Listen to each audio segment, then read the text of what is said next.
চলুন জেনে নিই ২০২৫ সালে সিনেমা জগৎ হারাল যেসব বলিউড অভিনেতা-অভিনেত্রীদের।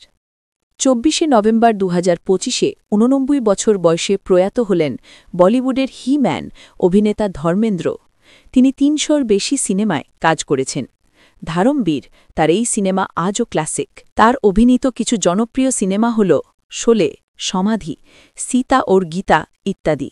তার শেষ সিনেমা হল ২১। ৪ এপ্রিল ২০২৫-এ ৮৭ বছর বয়সে প্রয়াত হলেন অভিনেতা মনোজ কুমার। তিনি দেশের ইতিহাস ও দেশাত্মবোধক সিনেমা করার জন্য প্রশংসিত ছিলেন। তার কিছু জনপ্রিয় সিনেমা হল পূরব আর পশ্চিম, কান্তি ইত্যাদি। তার অভিনয় ও কাজ আজও অনুপ্রাণিত করে সিনেমা প্রেমীদের। এরপর যে অভিনেতার কথা বলব, তিনি দর্শকের কাছে ছিলেন মহাভারতের কর্ণ। মহাভারতে তার অভিনয় আজও মানুষের হৃদয় স্মরণীয় হয়ে রয়েছে। তিনি আর কেউ না, সকলের প্রিয় অভিনেতা পঙ্কজ ধীর।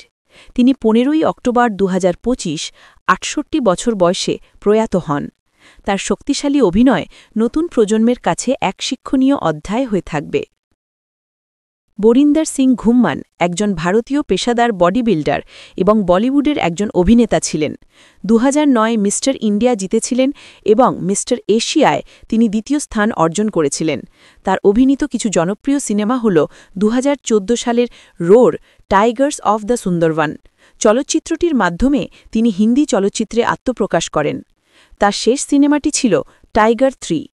৯ অক্টোবর ২০২৫ ৪২ বছর বয়সে প্রয়াত হন। তার মতো প্রতিভা এত দ্রুত হারিয়ে ফেলা সিনেমা প্রেমীদের জন্য খুবই কষ্টের।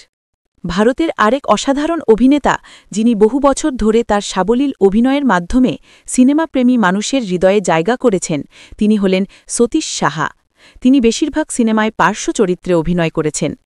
ভারতীয় সিনেমার ইতিহাসে তাঁর নাম চিরকাল লেখা থাকবে স্বর্ণাক্ষরে।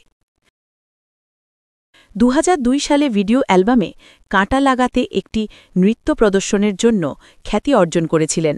তার ফলে তিনি রাতারাতি জনপ্রিয় হয়ে উঠেছিলেন। তিনি হলেন শেফালি জরিওয়ালা। এরপর তিনি হিন্দি অনেক সিনেমায় পার্শ্ব চরিত্রে অভিনয় করেছেন। ২৭শে জুন ২০২৫ ৪২ বছর বয়সে প্রয়াত হন। এই ছিল ২০২৫-এ না ফেরার জগতে চলে যাওয়া কিছু জনপ্রিয় তারকারা। এমকে স্টোরির তরফ থেকে তাদের শ্রদ্ধা জানাই ও তাদের আত্মার শান্তির কামনা করি।